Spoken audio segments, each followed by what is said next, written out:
watching Bengals Breakdown by Chat Sports, and I am Stone Shields. Welcome into this at-home edition of Bengals Breakdown. And coming up on today's show, we're going to be breaking down why I think the Cincinnati Bengals will win the AFC North in 2025 over the Pittsburgh Steelers and the Baltimore Ravens. Obviously, Cleveland, not really much in the picture here for 2025 and beyond, but that's neither here nor there. Going to be breaking down 5 reasons why I believe this is going to be the case over Baltimore and Pittsburgh. So that's what's coming up here on today's show. Before we get into that, make sure you guys hit that subscribe button if you haven't done so already at youtube.com/BengalsTV. We will have content for you all throughout the month of July. And then, of course, training camp as well. And then preseason, before we know it, it'll be time to play some meaningful football games here when you're talking about the Cincinnati Bengals. We are approaching 20,000 subscribers here at the channel. That is our next milestone. And that's a pretty significant milestone to get to. The goal is to be able to get there prior to the first preseason game. Help me out and see if we can't do that. Hit that sub button for all the latest Bengals news, rumors, you name it. We got it here at the channel. All right, so 5 reasons why I believe Cincinnati ultimately will triumph over the Baltimore Ravens and the Pittsburgh Steelers. Reason number 1, Joe Burrow is the best quarterback in the division. I think he's the best quarterback in the National Football League. We've had that conversation before on the show. We can have it again on a later show. That's not really the focus here. It's no disrespect to Lamar Jackson. Certainly the caliber of quarterback Aaron Rodgers is as well. I think Lamar Jackson's brilliant. I think he's a top 4 quarterback. I don't think he's better than Joe Burrow. And as we know, the quarterback position is the most important position in all of sports, right? I think the Bengals have the best one in the division. Now, obviously, head-to-head, Joe Burrow, Lamar Jackson, that swings in Lamar Jackson's favor. And it's pretty significant. I believe Joe Burrow only has 1 win maybe in a head-to-head game. Now, he's had multiple opportunities to win more games. And you could say, yeah, it was the defense that cost him a game or several games, right? Different plays that happen that aren't necessarily Burrow's fault.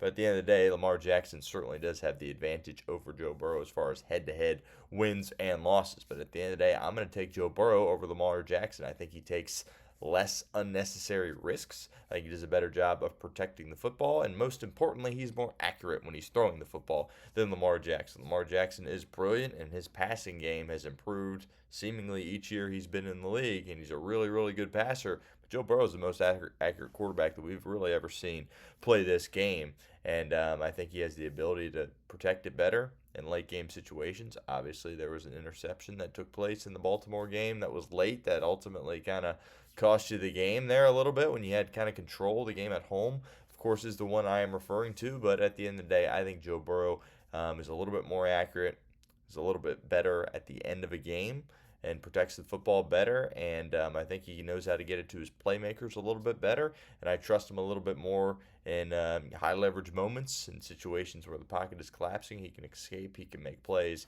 Again, this is not any disrespect to Lamar Jackson. I just think Joe Burrow essentially is a couple of notches above Lamar Jackson, and I still value Aaron Rodgers and his ability to play this game. I think a lot of people are kind of just like, yeah, this is kind of the swan song. He didn't like how things ended in New York, so he's just kind of coming here for a year, kind of just, whatever, finish it out with a good organization and go from there. I think Pittsburgh now becomes a threat with Aaron Rodgers. Obviously, he's old. Obviously, he's not the, MVP caliber player that we are used to seeing Aaron Rodgers be, but surrounded with a good coaching staff, a stable organization, and a really, really good defense, I think Pittsburgh is actually in the conversation here as being a team that could potentially compete with Cincinnati and Baltimore. But reason number 1, you got Joe Burrow. He's the best quarterback in the league. More importantly, the best quarterback here in the division. At the end of the day, I think that's going to separate things a little bit. Pin comment time here on today's show. What's the percent chance the Bengals win the AFC North? Let me know. 0 to 100.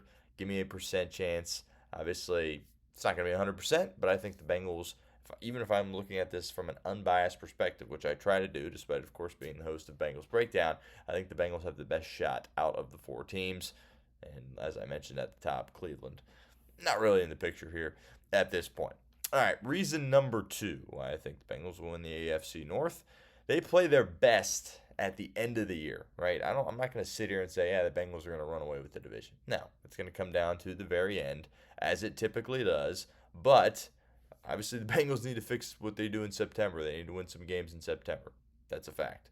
But the Bengals, every single year, even the years where Joe Burrow isn't playing that late, seemingly play their best football at the end of the season. Zach Taylor is at his best in December and January. Joe Burrow, when healthy, is at his best in December and January, and you have to be able to win those games late in order to win the division. And I think that also kind of swings in Cincinnati's favor. I think at this point we can say, it's not a fluke. It's just a pattern. It happens every single year. Yeah, they start slow. That's got to get fixed. But this is a team that gradually gets better at the end of each year. They get rapidly hot. Obviously, they won, 5 games in a row to finish the year. Nearly was able to squeak into the playoffs and would have been a heck of a team to have to deal with, mind you, if they did squeak into the playoffs in 2024. But they play their best late. And I think that's really important when you're talking about winning a division.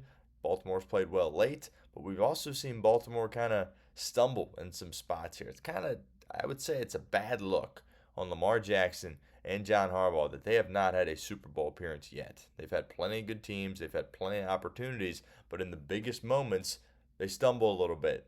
They turn the football over. They lack discipline, right? We saw that a couple of years ago with some of the receivers. Zay Flowers certainly had moments there. And then, of course, Mark Andrews, not to put it on him in the Buffalo game, but dropping that ball, right? Lamar Jackson had some fumble issues in that game as well. So in the biggest moments, they're not always locked in and buttoned up, so to speak. And I think that ultimately could come back to bite them as well. So reason number 2, I'm taking the team that plays the best in December and January, and that is the Cincinnati Bengals. We have seen it year in and year out. I think that gives them a leg up over Baltimore and Pittsburgh.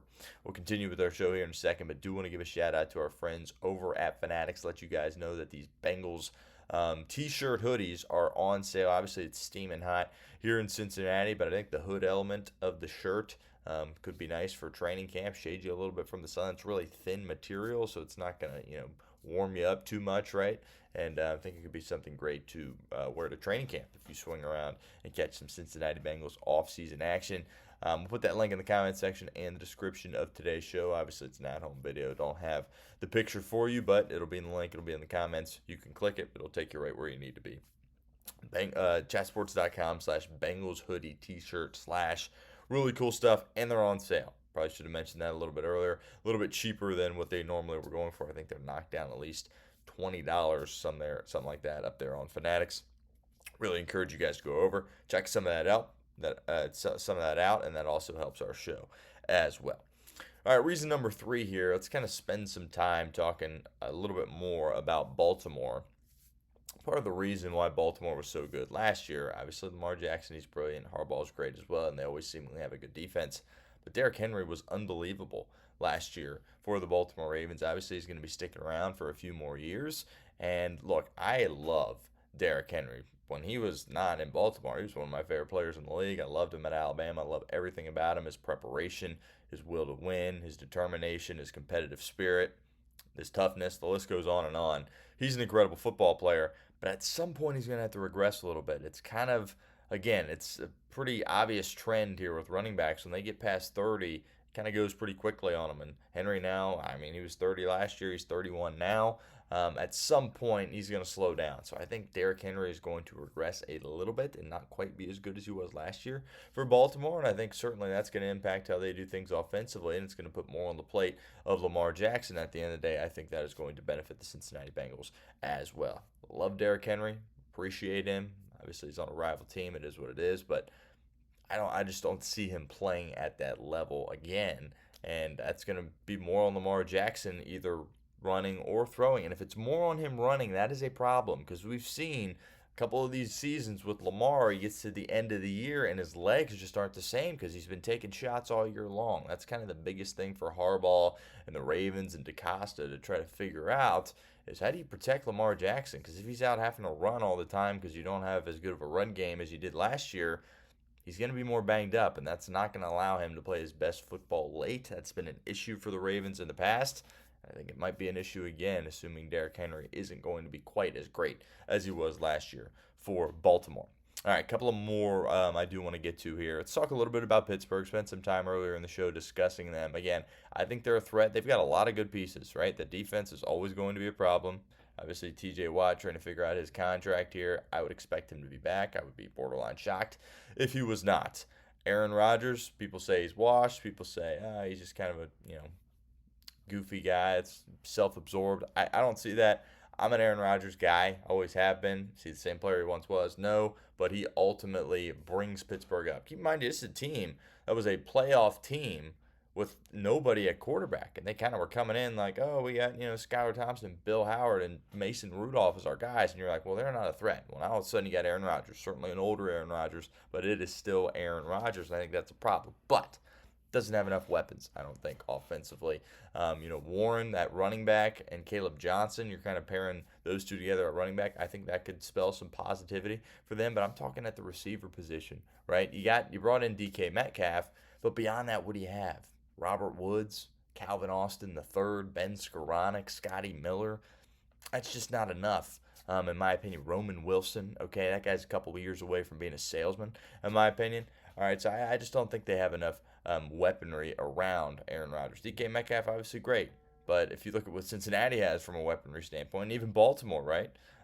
It's just not even really comparable as far as I'm concerned. Pat Freiermuth at that tight end position, and you got Jonnu Smith in a trade, so that certainly is important there, but I just don't think at the receiver position they are good enough, despite having DK Metcalf, and I think ultimately that's going to be what slows down Pittsburgh a little bit too much and kind of makes them drop out of the division race a little bit.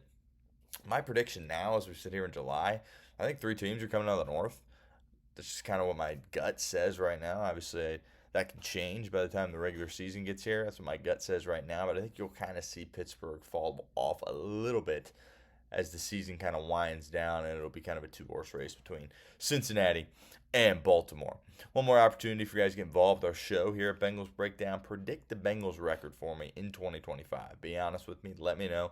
Get those record predictions in the comments section right now. All right, last reason I want to get to here, and people might laugh at this one, but I do think there is something to it. Obviously, every single year, the sense of urgency for all 32 teams is incredibly high, right? They're fighting for jobs, they're fighting for legacy, they're fighting for money, they're fighting for wins, right? And you see that every single year. But I think there is an unparalleled sense of urgency for the Cincinnati Bengals because they went out there and they did something that they don't typically do, and they paid 2 wide receivers big-time money. We haven't seen a team really do this since, Indianapolis and Peyton Manning. Obviously, you've seen multiple receivers get paid. Philly's doing it. Miami's doing it. I get it. But they really went all in with quarterback, wide receiver. Burrow, Chase, Higgins. And kind of out of character for Cincinnati to throw that kind of money around. I have said a million times, I think it's the right call. Still think it's the right call. But at the end of the day, you got to go prove it. And you have a window here, 4-ish years, where you got to go get one. When I'm talking about one, I'm talking about a Lombardi trophy. It has to be done here in these next 4 years, right? You had a healthy Burrow last year and you missed the playoffs, right? That's not something that should happen. If Joe Burrow, I don't care who else is out on the football field. I don't care who's playing on defense. If Joe Burrow plays 17 football games, you shouldn't miss the playoffs. Obviously, that's what happened for Cincinnati last season. So I think the last reason here is just an unparalleled sense of urgency. Obviously, Pittsburgh has urgency because, it's Rodgers, probably his last season, right? And, Tomlin needs a playoff win, probably, right? I don't think they would fire him, but he needs a playoff win because he's just kind of that guy that, he has a winning season, he goes in the playoffs and he loses immediately, right? So there's urgency there. There's urgency in Baltimore. Obviously, they're starving for a Super Bowl appearance, something that Lamar and company, I'm sure, feel like they should have already accomplished by now. It hasn't been done. I get it. There's urgency for every single team.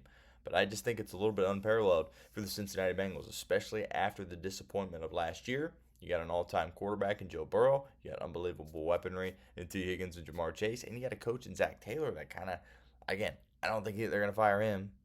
I really don't. But he needs to go back, get in the playoffs with these guys that he has, and win football games. Because at the end, next time we blink, T and Jamar are not going to be in their primes anymore. And yeah, Joe Burrow's still going to be here doing his thing. But you really want to capitalize here with those 3 guys because they're unbelievable.